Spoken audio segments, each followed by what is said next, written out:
Good afternoon, friends. I am Ananta Datta from Bharati College of Engineering and Technology, Durg.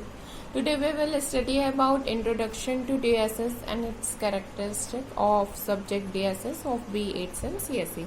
Decision Support System का आज हम एक topic discuss करेंगे. Introduction जो है मीन्स DSS क्या होता है और उसके क्या क्या कैरेक्टरिस्टिक्स हैं. आज हम इसके बारे में ब्रीफली में डिस्कस करेंगे. तो आइए आज हम देखते हैं कि DSS होता क्या है. DSS मेनली हम डिसीजन सपोर्ट सिस्टम को DSS बोलते हैं, जो कि एक सबसेट है कंप्यूटर बेस्ड इंफॉर्मेशन सिस्टम का. Means computer based information system का एक सबसेट है क्या, DSS CBIS का. ठीक है. In general term computer based information system is constellation of a variety of information system. Means यदि हम जनरल टर्म में बात करें कि CBIS क्या है, तो वो क्या है, एक variety of information system. Means बहुत सारे इंफॉर्मेशन सिस्टम का वेराइटी है, जैसे कि such as office automation system, transaction processing system, management information system and management support system. ये इन सब का एक कॉन्सलेशन है. मीन्स जैसे कि हम ट्रांजैक्शन प्रोसेसिंग सिस्टम का यूज़ कर रहे हैं या फिर MIS का यूज़ कर रहे हैं, मैनेजमेंट इंफॉर्मेशन सिस्टम या फिर मैनेजमेंट सपोर्ट सिस्टम या फिर कोई ऑटोमेशन सिस्टम का यूज़ कर रहे हैं. हर सारी चीज़ों में क्या है, CBIS का एक वैरायटी ऑफ इंफॉर्मेशन सिस्टम हम यूज करते हैं. ठीक है. Management support system consist of DSS. Management support system क्या होता है, वो DSS को कंसिस्ट करता है एक्सपर्ट सिस्टम को और एग्जीक्यूटिव इंफॉर्मेशन सिस्टम. ये सारों को वो कंसिस्ट करके रखता है. जैसे कि मान लीजिए हम कुछ चीज को मैनेज कर रहे हैं, तो उसके लिए हम मैनेजमेंट सपोर्ट सिस्टम का यूज करते हैं. यदि हम कुछ डिसीजन ले रहे हैं, यदि कोई कंपनी है तो कंपनी यदि कोई डिसीजन ले रहा है तो उसको एक सपोर्ट सिस्टम की जरूरत होती है, जो कि डिसीजन सपोर्ट सिस्टम के थ्रू होता है. फिर जैसे कि एक्सपर्ट सिस्टम है या एग्जीक्यूटिव इंफॉर्मेशन सिस्टम है, तो ये सारी चीज़ों के थ्रू क्या होते हैं, इंफॉर्मेशन कैसे ट्रांसफ़र होता है एक जगह से दूसरी जगह, और हम उस चीज़ को कैसे मैनेज करते हैं, हम किसी चीज़ के ऊपर कैसे डिसीजन लेते हैं, ये सारी चीज़ें इन सब के अंदर आती है. जैसे कि 1970 में क्या हुआ था, एक CBIS का एरिया, मीन्स CBIS कब से यूज हुआ था, रिकॉग्नाइज हुआ था, जो कि इंफॉर्मेशन सिस्टम में बहुत ज़्यादा इम्पॉर्टेंट रोल प्ले कर रहा था. CBIS के थ्रू हम क्या कर रहे थे कि जैसे कि कोई भी सेमी स्ट्रक्चर या अनस्ट्रक्चर कोई भी डिसीजन मेकिंग एक्टिविटीज़ रहती थी, तो उसमें जो है वो मैनेजर्स को बहुत ज़्यादा सपोर्ट करता था. कौन, CBIS.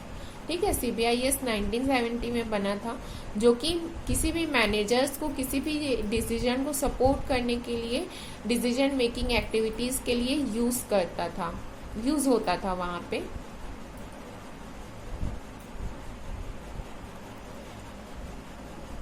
It was argued that information systems should exist only to support decision. means ये क्या आर्ग्यूमेंट हुआ कि जो इंफॉर्मेशन सिस्टम है वो सिर्फ डिसीजन को सपोर्ट करने के लिए ही एग्जिस्ट करता है. And that the focus of information system. यदि इंफॉर्मेशन सिस्टम में फोकस करना रहे या कोई डिसीजन लेना रहे, तो इंफॉर्मेशन सिस्टम सिर्फ उसी के लिए सपोर्ट करने के लिए ही एग्जिस्ट कर रहा है. Development efforts should be shifted away from structured operation control to unstructured critical decision. Means यदि हमको कोई डेवलपमेंट में एफर्ट करना है, यदि हम कोई स्ट्रक्चर ऑपरेशन को कंट्रोल कर रहे हैं और या फिर किसी स्ट्रक्चर ऑपरेशन को हम कंट्रोल कर रहे हैं किसी अनस्ट्रक्चर क्रिटिकल डिसीजन से, माने कोई ऑर्गेनाइजेशन में यदि कोई क्रिटिकल डिसीजन है जिसको कि हम एक स्ट्रक्चर फॉर्म पे कन्वर्ट कर रहे हैं, शिफ्ट कर रहे हैं, तो उस चीज के लिए क्या होता था, इंफॉर्मेशन सिस्टम का यूज होता था ऑर्गेनाइजेशन में. Decision are irreversible. Means decision क्या है, इरिवर्सिबल है और हम उसको ऐसे ही नहीं यूज कर सकते. ठीक है. Decision are irreversible and have far reaching consequences for the rest of organisation life. माने डिसीजन को हम बार बार चेंज नहीं कर सकते, और जो एक बार डिसीजन ले ले उसको हमको हमेशा उस ऑर्गेनाइजेशन लाइफ में मानना पड़ता है, उस चीज को हम कॉन्सिक्वेंसेस लेना पड़ता है। माने कि यदि आपने कंपनी के लिए एक डिसीजन ले लिया, अब वो उसका हित करे या अहित करे, आपको उस चीज को आगे लेके चलना ही पड़ता है। तो डिसीजन सपोर्ट सिस्टम ये है कि यदि हम एक बार डिसीजन ले किसी चीज के लिए, तो हमको उस चीज को आगे उसके लॉस और बेनिफिट्स दोनों चीजों को हमको फेस करना पड़ता है। The importance of effective decision making can never be over emphasised. Means यदि जो इफेक्ट है डिसीजन मेकिंग को, यदि हमको इफेक्टिव बनाना है उसके इम्पोर्टेंस को, तो उसको हमको कभी भी ओवर एम्फेसाइज नहीं करना चाहिए। Decision making is in impact synonyms with management. Means यदि मैनेजमेंट के साथ हमको लेके चलना है किसी भी डिसीजन को, तो उसके लिए ये यूज होता है। अब हम देखते हैं कैरेक्टरिस्टिक्स क्या क्या है डिसीजन सपोर्ट सिस्टम की। DSS are designed specifically to facilitate decision process। Means क्या बोल रहा है ये, किसी भी यदि डिसीजन प्रोसेस को हमको फैसिलिटेट करना है तो उसी के लिए स्पेसिफिकली डिजाइन किया गया है किसको, DSS को। मीन्स हमको कोई भी डिसीजन मेकिंग प्रोसेस में यदि कुछ फैसिलिटेट करना है, कुछ यूज है, हमको डिसीजन को सपोर्ट करने के लिए कुछ सिस्टम चाहिए, तो उसके लिए DSS को डिजाइन किया गया है। DSS should support rather than automate decision making. Means DSS के थ्रू हम क्या करते हैं कि ऑटोमेट डिसीजन मेकिंग को वो सपोर्ट करता है। ठीक है, मीन्स यदि हमको कोई डिसीजन को लेने के लिए सपोर्ट चाहिए तो उसके लिए हम DSS का यूज करते हैं। DSS should be able to response quickly to changing needs of decision makers. Means DSS का क्या है, जो भी रिस्पॉन्ड रहता है वो बहुत क्विकली रहता है, जो कि डिसीजन मेकर के जो चेंजिंग नीड्स रहते हैं उस चीज को ध्यान में रखते हुए DSS को डिजाइन किया गया है। मान लीजिए डिसीजन मेकर्स के पास 5-6 डिसीजंस है किसी एक सिचुएशन को लेके, तो DSS क्या करता है, उनमें से बेस्ट सिचुएशन को वो रिस्पॉन्स करता है बहुत ही क्विकली, जिससे कि क्या है डिसीजन मेकर्स डिसीजन अच्छे से ले पाते हैं। ठीक है, अब हम देखते हैं some other characteristics of DSS। DSS के कुछ और कैरेक्टरिस्टिक जैसे कि facilitation. DSS facilitate and support specific decision making activities and और डिसीजन प्रोसेस। मीन्स यदि हमारे पास कोई डिसीजन की एक्टिविटीज है या कोई डिसीजन प्रोसेस है, तो उस चीज के लिए क्या है, हम DSS हमको यूज करता है किसी भी अदर डिसीजन लेने के लिए, वो हमको यूज करते हैं। ठीक है, फिर यदि कोई interaction, DSS are computer based system. DSS क्या है, कंप्यूटर बेस्ड सिस्टम है। ये जो भी हम इसमें काम करते हैं वो कंप्यूटर बेस्ड है, तो वो इंटरैक्टिव यूज रहता है। DSS are computer based system design for interactive use by decision maker और staff users who control the sequence of interaction and the operation perform। means जैसे कि मान लीजिए DSS को जो डिज़ाइन किया गया है बहुत ही इंटरैक्टिव यूज़ के लिए डिज़ाइन किया गया है, और इस चीज़ को DSS को कौन यूज़ करते हैं, डिसीजन मेकर्स या फिर स्टाफ, जिसको कि कुछ कोई ऑपरेशन जो परफॉर्म करना है या फिर कोई सीक्वेंस को यदि उनको कंट्रोल करना है, तो उसके लिए एक इंटरैक्टिव वे से वो डिसीजन लेना चाहेंगे, जिसको कि जो कि DSS के थ्रू हम कर सकते हैं। ठीक है, देन हम बात करते हैं ancillary decision support. DSS can support decision makers at any level in an organisation. Means यदि डिसीजन मेकर्स को किसी भी लेवल में कुछ डिसीजन लेने के लिए यदि ज़रूरत है, तो DSS उनको सपोर्ट करेगा किसी भी लेवल में। मान लीजिए एक ऑर्गेनाइजेशन है, वहाँ पे आपको डिसीजन लेना है डिसीजन मेकर्स को, तो किसी भी कोई भी लेवल का डिसीजन हो, हमको क्या है DSS सपोर्ट करेगा। They are not intended to replace decision makers. Means decision makers को वो रिप्लेस नहीं करते हैं। कैसा भी डिसीजन हो, किसी भी लेवल का डिसीजन हो, कि कोई भी टफ लेवल हो, वो हमेशा हमको डिसीजन सपोर्ट सिस्टम जो है वो किसी भी लेवल में वो हमको सपोर्ट करता है डिसीजन मेकर्स को। हर एक एक लेवल में वो डिसीजन मेकर्स को सपोर्ट करता है, जिसके की थ्रू क्या है वो कोई कभी भी कोई भी डिसीजन ले सकते हैं। देन आता है repeated use. Repeated use means DSS are intended for repeated use. मैंने यदि हमको बार बार भी डीएसएस का यूज करना है तो वो डीएसएस उसी के लिए बना है।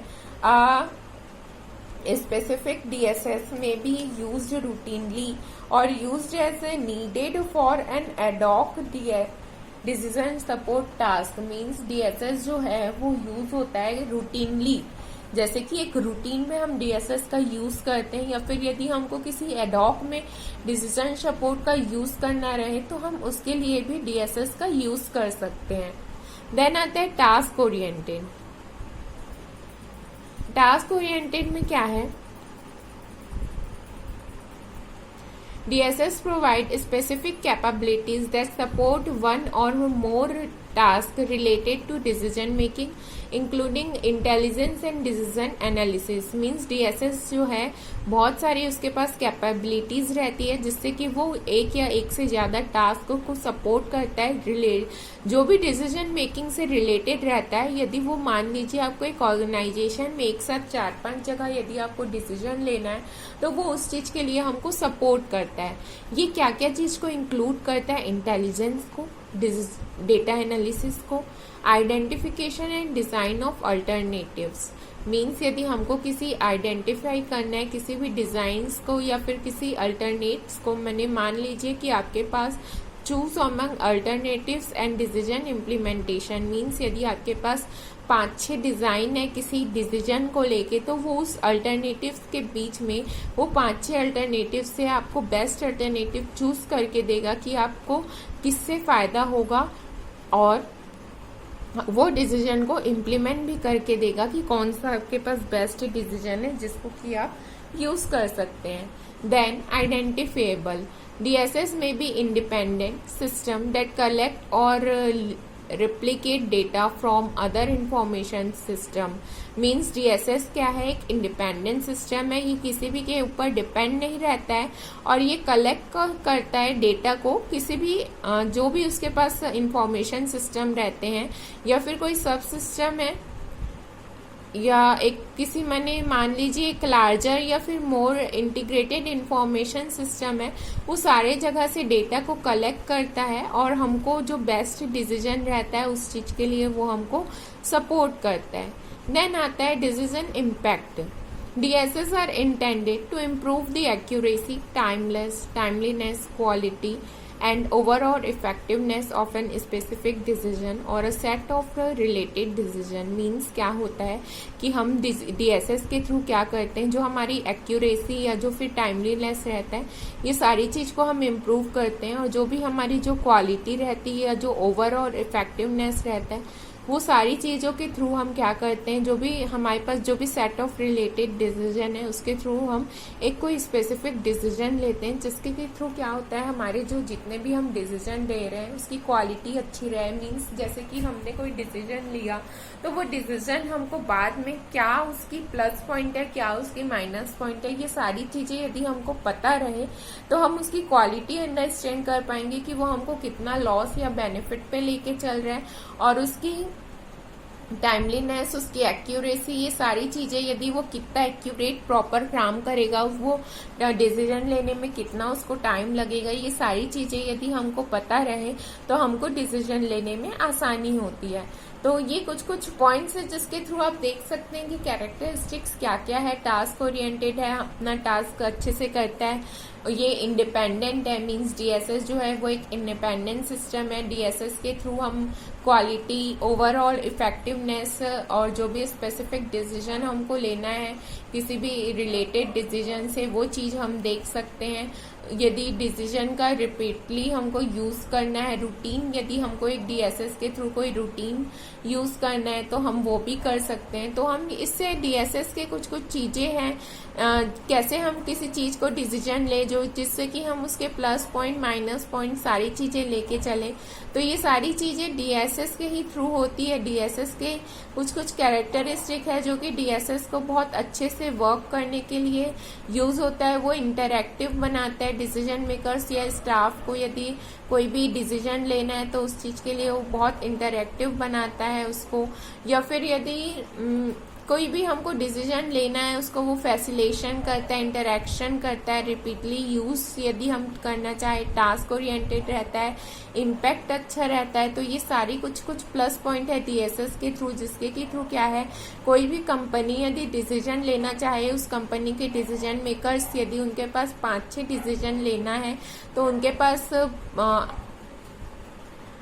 उनके पास बेस्ट अल्टरनेटिव चूज करने के लिए भी उनको हेल्प कर देता है डिसीजन, जिसके के थ्रू हम अच्छा कोई डिसीजन ले सकते हैं। तो हमने आज जाना कि डीएसएस क्या होता है और उसके कैरेक्टरिस्टिक्स क्या क्या है। अगले लेक्चर में हम कंपोनेंट्स पढ़ेंगे कि डीएसएस के क्या क्या कंपोनेंट्स है, वो कैसे वर्क करता है। Thank you.